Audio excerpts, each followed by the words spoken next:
तो आप देख लीजिए दोनों पर अब 470 दिखा रहा है। मैं इसको minimum up to 1 year volume setting पर भी चला सकता हूँ। देख लीजिए ये इसका हैंडल हो गया। हे गाइस, कैसे हो आप सभी लोग। दोस्तों आज मैं आपके लिए लेके आऊं शुगोन का 8650 हॉट ईयर रीवर्क स्टेशन। इसके जरिए आप एसएमडी कंपोनेंट्स को काफी इजीली और एफिशिएंटली शोल्डर डी शोल्डर कर सकते हो। ये mobile phone repairing, laptop repairing या फिर डीआईवाई प्रोजेक्ट्स के लिए एक काफी बेहतरीन रीवर्क स्टेशन है। इसमें टेम्परेचर एक्यूरेसी भी काफी बढ़िया है और आप प्रिसाइजली एयर वॉल्यूम को एडजस्ट कर सकते हो। तो चलिए दोस्तों आज करते हैं शुगोन के इस हॉट ईयर रीवर्क स्टेशन को अनबॉक्स, देखते हैं इसके फीचर्स को, डिजाइन को, परफॉर्मेंस को और फाइनली ये भी देखते हैं कि क्या ये rework station, hot year station लेने लायक है, क्या ये एक वैल्यू फॉर मनी प्रोडक्ट है, क्या इसमें टेम्परेचर एक्यूरेसी बढ़िया है और क्या मैं इसमें प्रिसाइजली एयर को कंट्रोल कर सकता हूं। तो चलिए दोस्तों आज देखते हैं ये सब।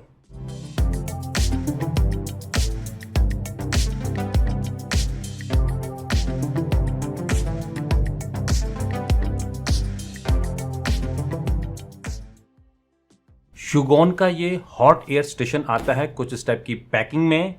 ये 3 मोड 8650 है। यहाँ पर इनकी वेबसाइट लिखी हुई है, सेम थिंग है। यहाँ पर ऊपर चाइनीज में कुछ लिखा हुआ है।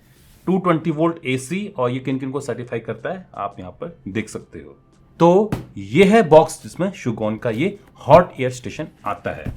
चलिए अब करते हैं इसको अनबॉक्स। बॉक्स में सबसे ऊपर है ये एक कार्ड। किसी भी टाइप की कोई दिक्कत आती है तो आप इनको कांटेक्ट कर सकते हो। क्यूआर कोड भी यहाँ पर दिया गया है। आगे है इसका यूजर मैनुअल जिसमें इस प्रोडक्ट के बारे में, क्या इसके फीचर्स हैं, कैसे इसको इस्तेमाल करना है, कैसे इसको कैलिब्रेट करना है, ये सब कुछ बताया गया है। आगे है बॉक्स में वारंटी इंफॉर्मेशन कार्ड। अगर मैं इस फॉर्म को हटाता हूँ तो नीचे यहाँ पर मिल जाता है मेन हॉट एयर स्टेशन। आगे है बॉक्स में इसका स्टैंड, कुछ एसेसरीज हैं स्टैंड के लिए। आगे स्टैंड को सेटअप करने के लिए इंस्ट्रक्शन मैनुअल भी है। आगे है पावर कोड और अर्थिंग केबल और फाइनली है ये एक छोटा सा बॉक्स और इसमें है इसकी सारी नोजल्स। चलिए अब इस स्टेशन को बाहर निकालते हैं। तो बस डिब्बे में यही कुछ आता है। यहाँ पर एक शोल्डरिंग स्टेशन है विद दैट हैंडल, स्टैंड हो गया इसके लिए, ये कुछ स्टैंड्स के लिए एसेसरीज होगी, पावर कोड होगी, अर्थिंग केबल होगी, नोजल्स हैं, कुछ इंस्ट्रक्शन मैनुअल हो गया, काफ़ी सारे डॉक्यूमेंट्स हैं यहाँ पर और ये एक स्टिकर है। तो बस यही कुछ आता है इसके डिब्बे में। चलिए अब देख लेते हैं मेन हॉट एयर स्टेशन को। तो ये है शुगोन का 8650 हॉट एयर रीवर्क स्टेशन। काफी भारी है, भरकम है।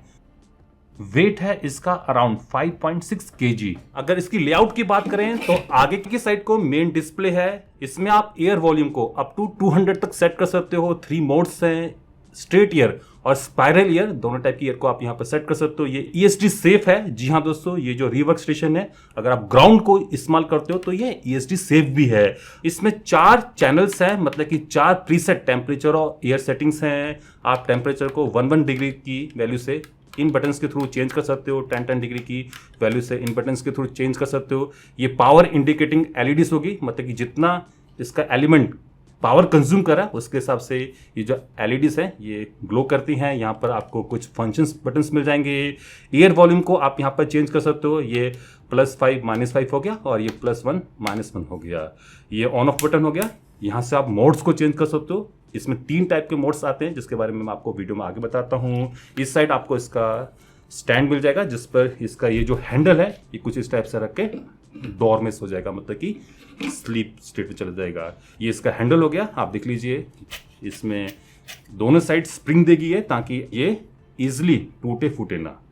और जो ट्यूब है वो भी काफ़ी फ्लेक्सिबल है, सॉफ्ट है। हैंडल की बात करें तो यहाँ पर एक फिजिकल बटन है जिसके जरिए आप हीटिंग को बंद करके एयर वॉल्यूम को बढ़ा सकते हो। पीछे की साइड को चारों चैनल्स के लिए शॉर्टकट्स बटन दिए गए हैं, फिजिकल बटन्स हैं। ये इसकी टिप हो गई जहाँ पर नोजल्स अटैच होती हैं, काफ़ी स्ट्रॉन्ग है। और ये जो मटेरियल है ये हीट रेजिस्टेंस है, मतलब कि आपका हाथ काम करते वक्त जलेगा नहीं। बॉडी में इस साइड एक QR कोड है जिसको स्कैन करके आप इनके WeChat कस्टमर सपोर्ट से कांटेक्ट कर सकते हो। पीछे की साइड को 2 स्टिकर्स हैं जिसमें इसकी power rating, maximum power, ampere rating के बारे में बताया गया है। यहाँ पर आईईसी कनेक्टर हो गया, एक फ्यूज कंपार्टमेंट है, 10 एम्पियर का फ्यूज इसमें लगता है। ये ग्राउंडिंग के लिए पैड हो गया, कुछ इंस्ट्रक्शंस लिखी हुई है, क्वालिटी सर्टिफिकेशन पास है। इस साइड आपको एक स्क्रू ड्राइवर मिल जाएगा जिसके जरिए आप इसके स्टैंड को असेंबल कर सकते हो। जी हाँ दोस्तों, इसके साथ एक स्टैंड भी आता है और इस साइड आपको 5 कंपार्टमेंट्स मिल जाएंगे जहां पर आप इसकी नोजल्स को रख सकते हो कुछ स्टेप से, और रखने के बाद ये कुछ स्टेप से दिखता है।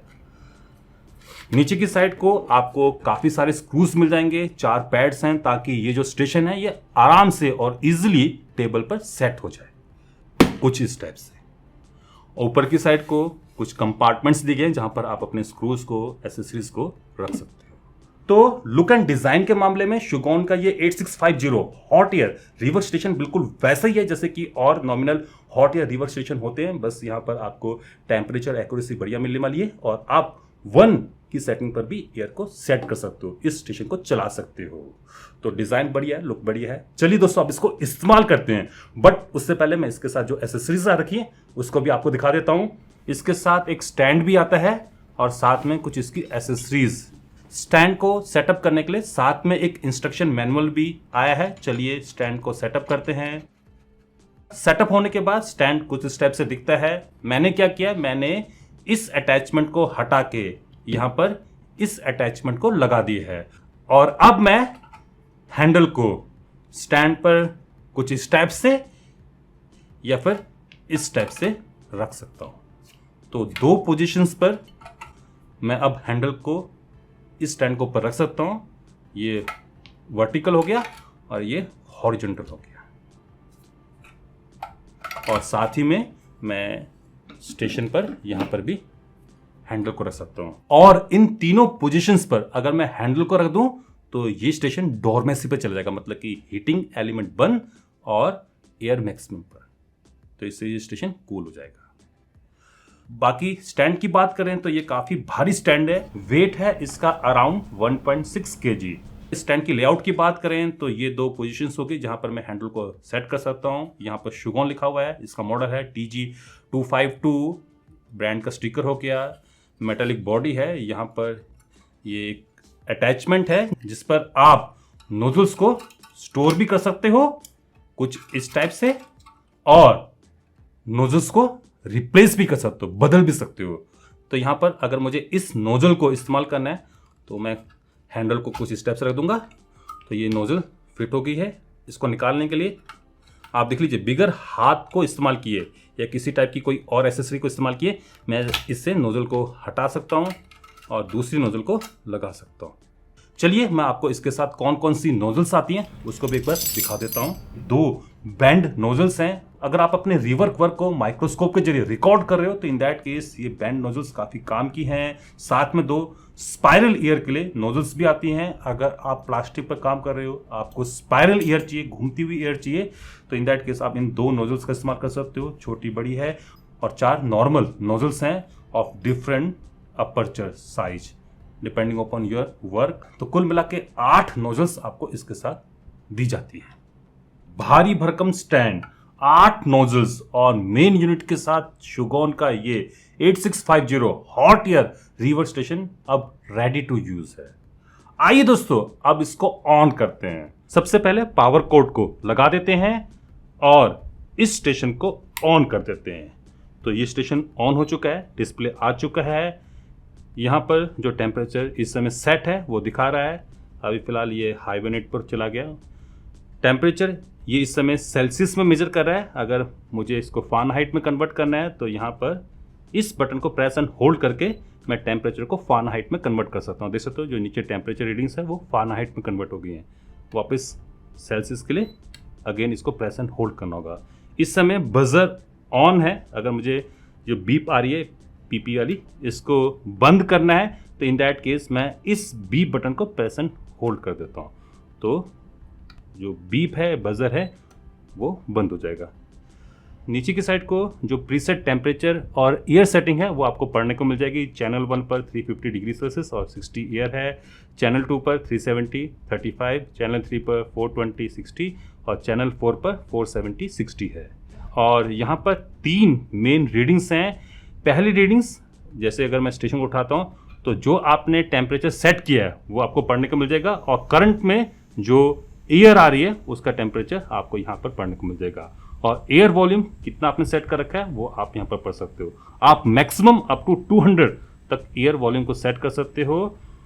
तो इस समय 360 पर ये स्टेशन सेट है, और इस समय जो एयर आ रही है वो 360 हो गई है।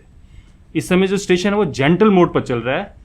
इस मोड को मैं चेंज कर सकता हूँ with the help of this mode button. Mode change करने से क्या होगा, जो स्पीड है, जो आपने टेम्परेचर सेट कर रखा है, वहाँ तक पहुँचने का जो टाइम है वो चेंज हो जाएगा। जैसे कि इस समय जर्नल पर ये नॉर्मल स्पीड पर चलेगा, और रैपिड पर बहुत जल्दी वो सेट टेम्परेचर तक पहुँच जाती है। But in that case fluctuation रहेगी, जो आपने सेट कर रखा है वो आपको शायद ना मिले।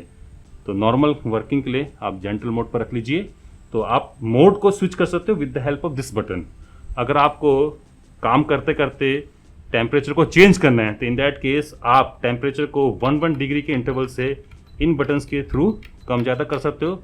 आप 10 डिग्री का भी डिफरेंस डायरेक्टली यहाँ से सेट कर सकते हो with the help of this into 10 button.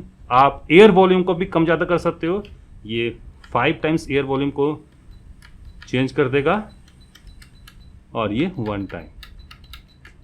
अगर काम करते करते चैनल्स में स्विच करना चाहते हो तो जैसे कि इस समय 422 सेट है, 422 इस समय मिल भी रहा है। तो अगर मैं 350 पर जाना चाहता हूँ, चैनल 1 को स्विच करना चाहता हूँ, तो मैं डायरेक्टली चैनल 1 पर टैप कर दूंगा तो टेम्परेचर चैनल 1 पर स्विच कर जाएगा। 350 टेम्परेचर है, 350 ये पहुँच जाएगा, और ईयर 60 डायरेक्टली पहुँच चुकी है। ऐसे अगर मुझे 470 60 लेना है चैनल 4 पर तो मैं इस बटन को प्रेस कर दूंगा, तो टेम्परेचर 470 पर सेट हो गया है, और ये बढ़ के 470 पहुँच भी जाएगा, और ईयर 60 पर है। और सेम इसी थिंग को मैं on handle with the help of these buttons भी सेट कर सकता हूँ। जैसे कि चैनल 1 पर जाना है, प्रेस किया, चैनल 1 पर स्विच कर गया। चैनल 3 पर जाना है, प्रेस किया चैनल 3 को, तो चैनल 3 पर स्विच कर गया, और चैनल 4 पर करना है तो ऐसे। तो इस टाइप से मैं directly with the help of these buttons भी चैनल को स्विच कर सकता हूँ। आपको शॉर्टकट्स इसके हैंडल के ऊपर देखने को मिल जाएंगे। पीछे की साइड का जो बटन है उससे हीटिंग बंद होके जो आपने एयर सेटिंग कर रखी है कोल्ड विंड वाली 180 पर सेट है, तो उस मोड पर ये स्टेशन चला जाएगा। आप इस सेटिंग को, इस बटन को प्रेस करके बंद कर सकते हो। बाकी विंड की स्पीड को चेंज करने के लिए आप इस कोल्ड बटन को टैप कर दीजिए, बट उससे पहले स्टेशन को डोरमेस होने देते हैं। देख सकते हो जैसे मैंने हैंडल को एडेप्टर के ऊपर रखा, स्टेशन डोरमेसी में चला गया। टेम्परेचर गिर रहा है, एयर बढ़ गई है। जैसे टेम्परेचर 100 डिग्री से कम होता है एयर का तो सिस्टम नॉर्मल हो जाएगा। अब अगर मैं कोल्ड विंड बटन को टैप करूंगा तो ये कोल्ड विंड जो यहाँ पर एयर वॉल्यूम है उसको चेंज करने के लिए पूछेगा, तो यहाँ पर मैं अपने हिसाब से इसको चेंज कर सकता हूँ। लेट्स सपोज मैं इसको 200 पर सेट करना चाहता हूँ, तो ये सेट हो चुका है 200। और अब अगर मैं काम करते करते इस बटन को प्रेस कर दूं तो हीटिंग एलिमेंट बंद, एयर स्पीड 200 ये हो जाएगी। और एक बार फिर से प्रेस करने पर जो टेम्परेचर मैंने सेट कर रखा है वहाँ तक ये बढ़ना शुरू हो जाएगा, और एयर जो सेट हो रखी है वहाँ तक चले जाएगी।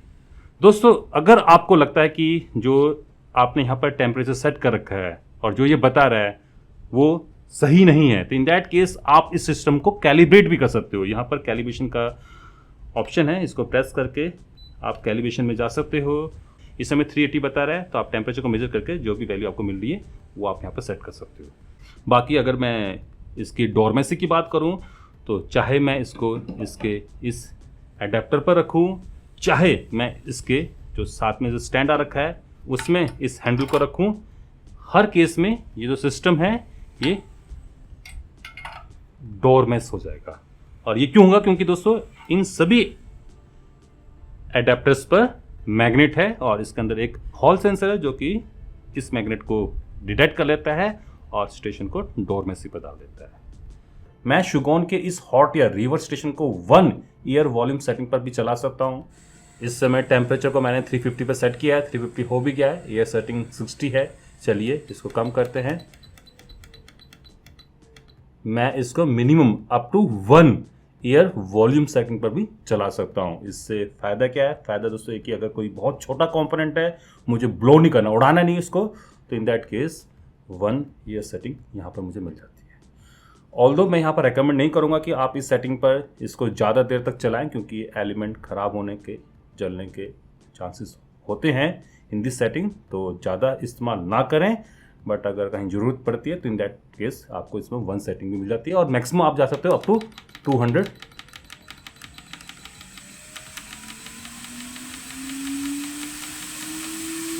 वॉल्यूम तक, तो ये फ्लो आपको मिलेगा।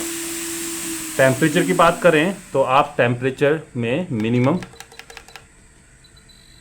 अप टू 100 डिग्री सेल्सियस तक यहाँ पर जा सकते हो, और maximum up to 550 degree Celsius तक। और आप देख सकते हो ये जो पावर इंडिकेटिंग एलईडी है, जब तक टेम्परेचर जो आपने सेट कर रखा है वो अचीव ना हो जाए, ये पूरी की पूरी जलती है। मतलब कि कितना लोड है एलिमेंट के ऊपर, ये आपको यहाँ देखने को मिल जाएगा। तो इस हॉट एयर रिवर्स स्टेशन को इस्तेमाल करना काफ़ी ईजी है, कुछ ज़्यादा तामझाम नहीं है। आइए दोस्तों अब इसको रियल टाइम में टेस्ट करते हैं, मतलब कि इससे कुछ शोल्डिंग डिशोल्डिंग करके देखते हैं। कुछ मॉसफेट्स मुझे रिप्लेस करने हैं, अपने लैपटॉप के मदरबोर्ड से शॉर्ट हो गए थे ये। चलिए इस स्टेशन की मदद से निकालते हैं। ये चार्जिंग आईसी के लो ड्राइव साइड वाला मॉसफेट है। चलिए इसको निकालते हैं। ये निकल गया है। और ये हाई ड्राइव वाला, ये भी निकल गया है।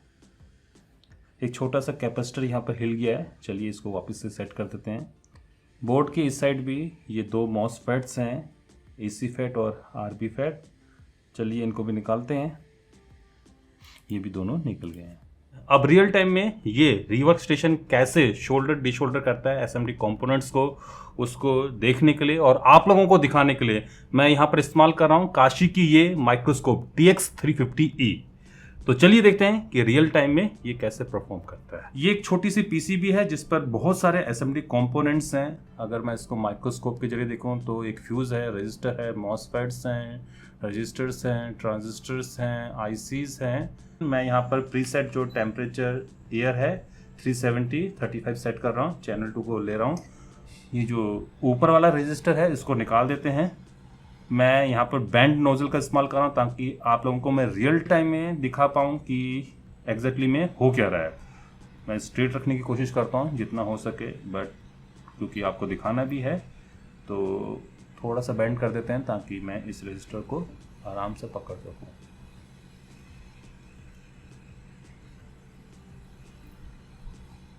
देख लीजिए ये रजिस्टर निकल गया। अब साइज देख लीजिए, बहुत ही छोटा ये कंपोनेंट है। चलिए अब इसको वापस लगाते हैं। थोड़ा सा मैं यहाँ पर फ्लक्स इस्तेमाल कर रहा हूँ, एमटेक का। फ्लक्स लगाने के 2 फायदे हैं। एक तो शोल्डर आसानी से रिफ्लो कर जाता है, और जो कंपोनेंट है ज़्यादा तो नहीं कहूँगा बट थोड़ा सा चिपका रहता है, उड़ता नहीं इतनी जल्दी से। लगाते हुए टेम्परेचर में 370 ही सेट कर रहा हूँ, जबकि मैं एयर को कम कर दे रहा हूँ। मैं इसको 10 पर सेट कर दे रहा हूँ ताकि जो कंपोनेंट है वो ब्लो या उड़े ना। तो मैं रजिस्टर को अपनी पोजीशन पर रख देता हूँ। जैसे शोल्डर मेल्ट करेगा रजिस्टर अपनी पोजीशन पर फ्लो के because of the surface tension flow करके वापस आ गया। मैं एरिया को with the help of isopropyl alcohol clear कर देता हूँ। आप देख लीजिए जो रजिस्टर है वो वापस से लग गया है। यहाँ पर मैं इस ट्रांजिस्टर को लगाने जा रहा हूँ।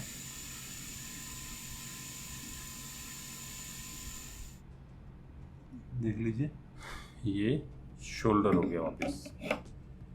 देख लीजिए एज न्यू, जैसे कि एक बहुत ही अच्छे रिफ्लो मशीन से किया गया हो, बिल्कुल वैसा ही आपको यहाँ पर रिजल्ट मिल रहा है। चलिए अब इस आईसी को निकाल के रीशोल्डर करने की कोशिश करते हैं। मैं थोड़ा सा यहाँ पर दोस्तों फ्लक्स का इस्तेमाल कर देता हूँ, ऑल्दो ज़रूरत नहीं है क्योंकि ये लेड फ्री शोल्डर है, तो थोड़ा सा टेम्परेचर ज़्यादा रखना पड़ता है फॉर लेड फ्री शोल्डर। देख लीजिए ये आईसी निकल गई है और चलिए इसको एज इट इज वापस भी लगा देते हैं।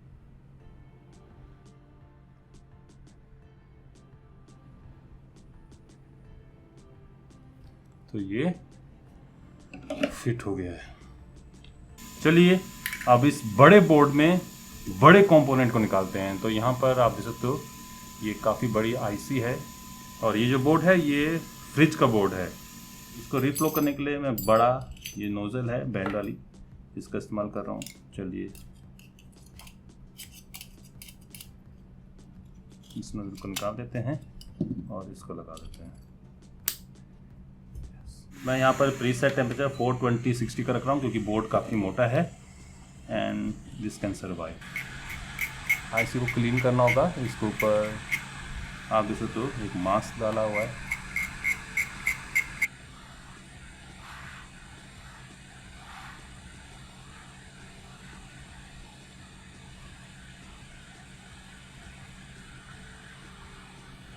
देख लीजिए जो आईसी है ये निकल गई है। चलिए इसको वापस लगाते हैं। तो फॉर डैट एरिया को क्लीन करना होगा। थोड़ा सा मैं फ्लक्स ऐड कर देता हूँ सो डैट कि ये हिले डुले ना आईसी। आप देख सकते हो बहुत ही परफेक्टली ये जो आईसी है ये फिट हो गई है। आइए दोस्तों अब मोबाइल फ़ोन बोर्ड को भी देख लेते हैं। देख लीजिए कितनी छोटी ये आईसी है ये वाली। तो मैं इस समय इसी को निकालने जा रहा हूँ with the help of this station. मैं टेम्परेचर को 370 सेट कर देता हूँ। मतलब कि चैनल 2 पर मैंने इस समय सेट किया हुआ है। मैं थोड़ा सा फ्लक्स डाल देता हूँ।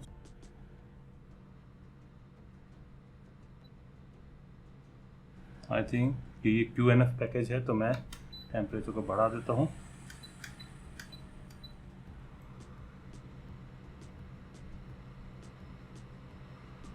तो ये आईसी निकल गई है। QNF पैकेज था, डेट्स वाई ये नहीं निकल रहा था। तो देख सकते हो कि काफ़ी क्लियरली ये आईसी निकली है। एयर वॉल्यूम को कम कर देते हैं, 25 कर देता हूँ। चलिए इसको वापस एज इट इज लगा देते हैं। ऑल्दो यहाँ पर नया शोल्डर मुझे लगाना चाहिए but because of the lack of time मैं यहाँ पर इसको डायरेक्टली लगा देता हूँ। तो ये लग गई है। मैं बोर्ड को क्लीन कर देता हूँ। अभी बोर्ड काफ़ी गर्म है तो आइसोप्रोपाइल अल्कोहल तुरंत ही उड़ जाएगा। तो देख लीजिए ये जो आईसी थी मैंने काफ़ी ईजिली इसे निकाल के वापस सेट कर दी है। आइए दोस्तों अब प्लास्टिक के कंपोनेंट्स को देख लेते हैं। यहाँ पर एक कनेक्टर है। तो सबसे पहले एरिया को फ्लक्स कर देते हैं। चैनल 2 सेलेक्ट कर लेता हूँ। 370 मैंने टेम्परेचर सेट किया है और 35 एयर वॉल्यूम है। मैं वही बैंड वाली नोजल का इस्तेमाल कर रहा हूँ। चलिए इसको निकालते हैं।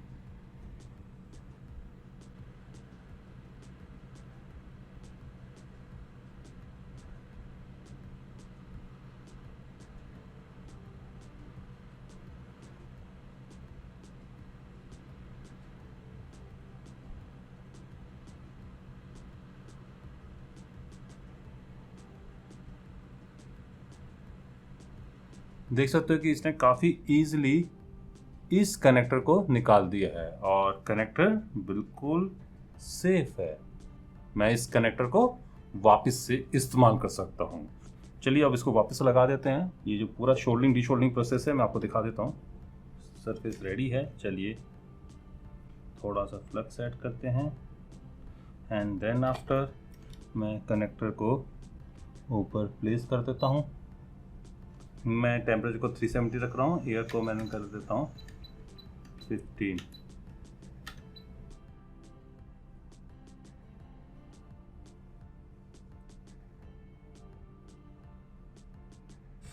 तो आई थिंक दैट कि ये जो कनेक्टर है ये लग गया है।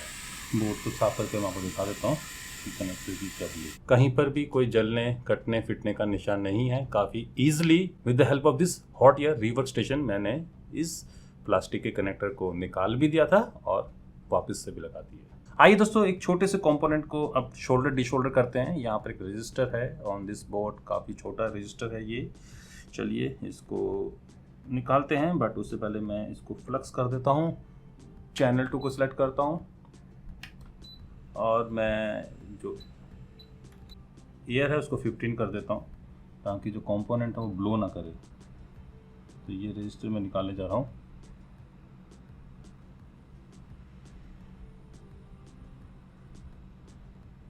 देख लीजिए ये छोटा सा रजिस्टर निकल गया है। चलिए इसको वापस लगा देते हैं। इसके लिए मैं एयर को और कम कर देता हूँ ताकि ये जो रजिस्टर है ये उड़े ना।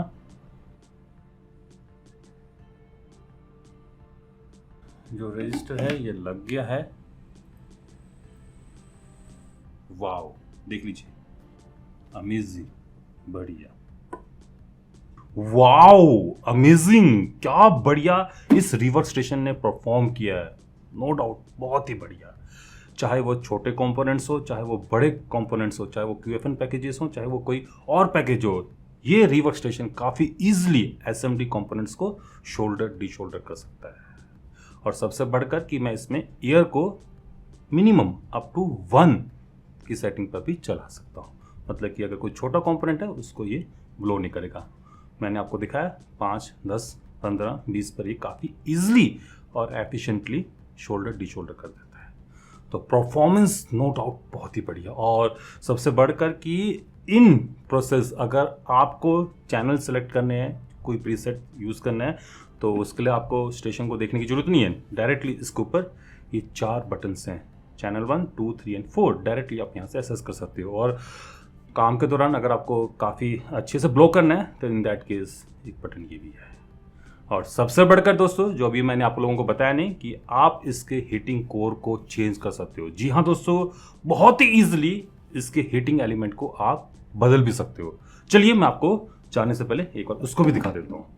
इसके लिए आप या तो कोई प्लास्टिक का प्राइंग टूल ले लीजिए, नहीं तो कोई फ्लैट हेड वाला टूल भी काम करेगा। तो कैसे निकालना है, यहाँ पर ये जो ब्रैकेट है ये बाहर निकलेगी। तो मैं यहाँ पर इसके पीछे ये प्राइंग टूल डाल देता हूँ। तो ये ब्रैकेट बाहर आ गई है और इसके नीचे 2 स्क्रूज मिल जाएंगे। जो साथ में स्क्रू ड्राइवर आ रखा है, साइड में जो लगा हुआ मिलता है, उससे ये स्क्रू खुल जाएंगे। और उसके बाद आप इस पूरी अटैचमेंट को बाहर निकाल लीजिए। देख लीजिए ये इसका हैंडल हो गया। और जो एयर है वो इसी यूनिट में अंदर से आती है थ्रू दिस होल, जो कि प्लग के थ्रू मूव करते हुए आगे नोजल तक जाती है। तो अगर हैंडल ख़राब हो चुका है तो इन दैट केस आप इस पूरी हैंडल को बहुत ईजिली रिप्लेस कर सकते हो। चलिए इसको वापस लगा देते हैं। इसमें मार्क है, कट है, ये ऐसे ही जाएगा, आप उल्टा नहीं लगा सकते हो। उसके बाद जो 2 स्क्रूज निकाले थे उनको भी लगा देते हैं, इनको कस देते हैं। और उसके बाद जो ब्रैकेट थी उसको वापस से फिट कर देते हैं। तो इस स्टेप से आप इसके हीटिंग कोर को, हीटिंग एलिमेंट को चेंज कर सकते हो। आइए दोस्तों, अब जाने से पहले एक बार इसकी टेम्परेचर एक्यूरेसी भी देख लेते हैं। इसको टेस्ट करने के लिए मैं शुगोन का S196 आयरन और हीट गन टेम्परेचर टेस्टर का इस्तेमाल कर रहा हूं। चलिए इसको अटैच करते हैं। तो सबसे पहले जो नोज़ल है उसको मैं निकाल देता हूं। और इसमें ये कंपार्टमेंट है जहां पर मैं इसको कुछ इस टाइप से फिट करूंगा। और ये जो ब्रैकेट है इसको खोल के मैं हैंडल को सेट कर देता हूँ। चलिए हीट गन वाले मोड पर डालते हैं। इस समय एम्बिएंट का टेम्परेचर 26 दिखा रहा है। चलिए हॉट स्टेशन को ऑन करते हैं। इस समय टेम्परेचर को मैंने 350 सेट कर रखा है और टेम्परेचर 350 पहुंच भी चुका है according to this hot station, जबकि ये थर्मोमीटर बता रहा है 342, 44 के करीबन। चलिए मैक्सिमम होल्ड पर डाल देते हैं। 345, लगभग 5 डिग्री का डिफरेंस दिखा रहा है। चलिए दूसरा प्रीसेट जो टेम्परेचर था 370 उसको सेट करते हैं 372, जबकि स्टेशन दिखा रहा है 370। बढ़िया। 420 मैंने सेट किया है और यहाँ पर अब देखते हैं 416 तक पहुँचा है। और 470 पर देखते हैं 463। तो एक्यूरेसी काफ़ी बढ़िया है। लेट्स सपोज कि अगर एक्यूरेसी आपको नहीं मिल रही है, कुछ डिफरेंस मिल रहा है, तो इन दैट केस आप यहाँ पर कैलिब्रेशन वाले बटन को दबा दीजिए। तो यहाँ पर आप ऑफसेट लगा सकते हो। आप -99 से लेके +99 तक ऑफसेट लगा सकते हो। अगर आपको कोई भी डिफरेंस मिलता है तो आप डिफरेंस के हिसाब से यहाँ पर ऑफसेट लगा दीजिए और जैसे कि इस समय मुझे 2 डिग्री ज़्यादा मिल रहा है तो मैं इसमें -2 डिग्री का ऑफसेट लगा देता हूँ। नेगेटिव में आप ऑफसेट लगाइए अगर आपको टेम्परेचर यहाँ पर ज़्यादा मिलता है, जो आप सेट करते हो उससे ज़्यादा मिलता है। आप पॉजिटिव में लगाइए अगर आपको टेम्परेचर कम मिल रहा है, तो आप देख लीजिए दोनों पर अब 470 दिखा रहा है। तो temperature accuracy by default by factory setting without offset इसमें काफ़ी बढ़िया मिल रही है। नो डाउट परफॉर्मेंस बढ़िया, फीचर्स बढ़िया और सबसे बढ़कर एक्यूरेसी बढ़िया। तो मैं तो दोस्तों इस रिवर स्टेशन को शुगोन के 8650 हॉट एयर रिवर स्टेशन को रेकमेंड करूंगा। कहूंगा कि अगर आप mobile phone repairing, laptop repairing या फिर कोई DIY प्रोजेक्ट्स बनाते हो तो इन दैट केस ये रिवर स्टेशन डेफिनेटली आप लोगों के लिए है। और स्पेशली कहा जाए अगर आप कोई प्रोफेशनल ट्रेनिंग इंस्टीट्यूट चला रहे हो तो इन दैट केस आप इस रिवर स्टेशन को डेफिनेटली रेकमेंड कर सकते हो। मैं तो इसको रेकमेंड करता हूं। बाकी दोस्तों आप बताइए कि आपको ये हॉट एयर रिवर स्टेशन कैसा लगा। अगर आप इसको मंगवाना चाहते हो तो इसका जो लिंक है मैं आपको नीचे प्रोवाइड कर दूंगा, आप वहां पर जाके इसको खरीद सकते हो। तो फिलहाल आज के लिए बस इतना ही। आशा करता हूं कि आप सभी लोगों को मेरी ये वीडियो पसंद आई होगी। अगर पसंद आई तो आप इस वीडियो को लाइक कर सकते हो, शेयर कर सकते हो। और अभी तक अगर आप लोगों ने मेरे इस चैनल को सब्सक्राइब नहीं कर रखा है तो जाने से पहले मेरे इस चैनल को सब्सक्राइब भी कर सकते हो। अगर कर रहे हो तो साथ में जो बेल आइकन है, घंटे वाला जो निशान है, उसको ऑल करके बजा जाना ताकि आप लोगों से मेरी कोई फ्यूचर अपडेट, कोई फ्यूचर स्टेप की वीडियो मिस ना हो पाए। नमस्कार, बाय बाय।